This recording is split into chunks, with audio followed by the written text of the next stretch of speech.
Wala nang maraming paligoy-ligoy pa, diretso sa punto na. Maiksi lang ang komentaryo, pero diretso sa punto. Maraming kuro-kuro, may tiwali, may totoo. Dito, sa puntong diretso tayo. Punto, diretso. Itong abogado ni Atong Ang, Attorney Villarreal ba ito? Sorry, hindi ko tanda yung kumpletong pangalan. Attorney Villarreal yata ito eh. Ngayon, sabi nito ni Attorney Villarreal, in-advise niya kay Atong Ang, wag daw ano daw ito? Wag daw itong sumuko, wag daw mag-surrender. Sabi niya, bakit naman niya ipagsasapalaran ang sarili niya sa pagsuko? Marami pa siyang natitirang judicial remedies. Hindi naman dapat siyang tinutugis na parang isang kriminal. Wala pa naman tayong trial at declaration of guilt para kay Mr. Ang. Kumbaga, ibang klase rin tong abogado ni Atong Ang. Hayag-hayagan, publicly, ina-advisean niya ang kanyang kliyente na huwag sumuko. Ina-advisean niya ang kliyente niya na huwag itong sumurrender. Ano ito? Matindi itong si attorney, Attorney Gabriel Villarreal. Abogado ni Atong Ang. Iba rin delikado ang lagay niya diyan. Bakit delikado ang lagay niya? Pwede siyang madisbar niyan. Bakit? Ang abogado, sa aming mga abogado, dapat nag-a-advise kami sa mga kliyente namin na huwag gagawa ng unlawful conduct. Huwag gagawa ng unlawful act. Ayun bang hindi mo pa surrenderin ang kliyente mo? Lawful ba yun? medyo delikado yan. Baka madisbar siya niyan. Anyway, alam niya naman sigurong ginagawa niya dahil abogado yan. Pero nakakaano lang, nakakaano lang yung advice niya. Sino ba yan? Si Torrio noon, nung nagtatago si Kibuloy. Attorney Torrio, sabi niya, hindi ko alam. Hindi ko siya nakakausap kung nasaan siya. Hindi ko alam. Di ba? Ganun yun. Pero maniwala naman kayong hindi niya alam. Di ba? Natural, alam niya yun. Kahit yung abogado ni Saldico. Nakakausap mo ba si Saldico? Sabi niya, hindi. Tagal na kami nakausap. Ano bang advice niyo po sa kliyente niyo? Ina-advisean ko naman siya na bumalik na sa Pilipinas. Kaya lang, hindi ko na siya ngayon nakakausap eh. Wala akong kontak sa kanya. Di ba? Pero maniniwala naman kayo na wala siyang kontak. Di ba? Pero itong abogado ni Atong Ang, hindi. Talagang sinasabi niya na ang advice niya sa kliyente niya, huwag sumuko. Huwag sumuko. Parang i-exhaust daw muna yung mga remedies na available sa kanila.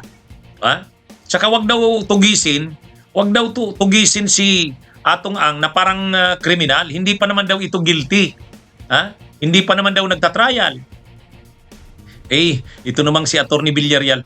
Ang definition ngayon ng fugitive from justice, hindi naman yung convicted ka na tapos nagtatago ka. Ayaw mong mag-serve ng sentence mo.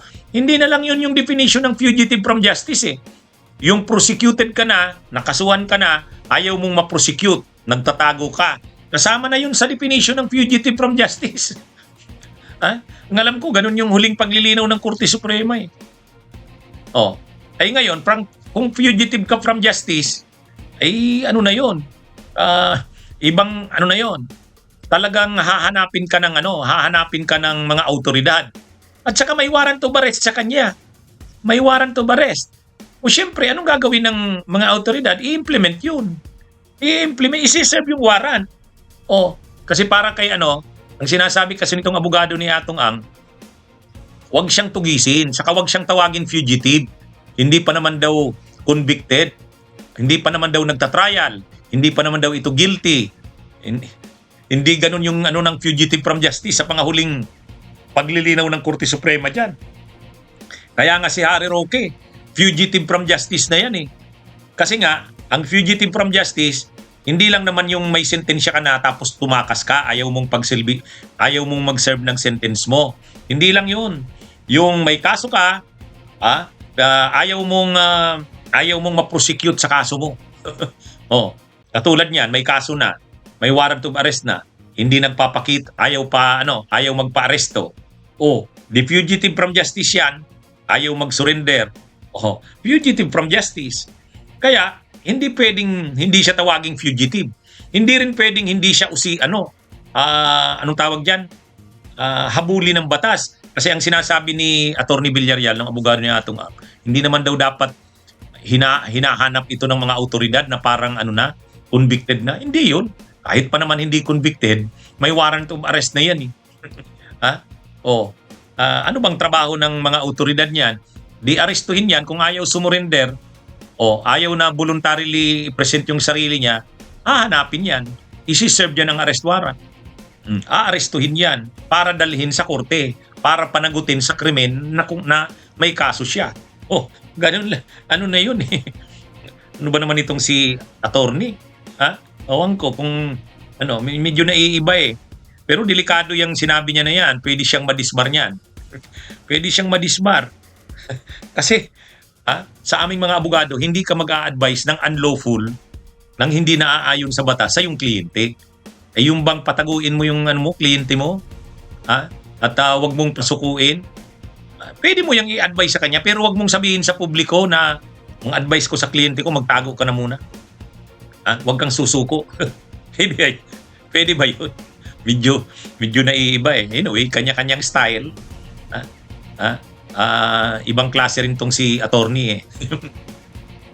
Pero nga yun, medyo questionably yung ganung niya eh. Public pa naman yung statement niya at sinabi niya, inadvisean ko ang kliyente ko na wag wag sumurrender. Tapusin daw muna, ubusin daw muna lahat ng mga remedies na available sa kanyang kliyente. Anyway, diskarte niya yan. Ang sinasabi lang natin, conscious ba siya sa consequence ng ganyan? Pwede siyang madisbar niya. Bunyog, halikan na kasama ka. Bunyog, kapag buklod ay may pag-asa. Luzon, Visayas, Mindanao, isa ang pananaw. Sa bagong Pilipinas ang bunyog isisigaw.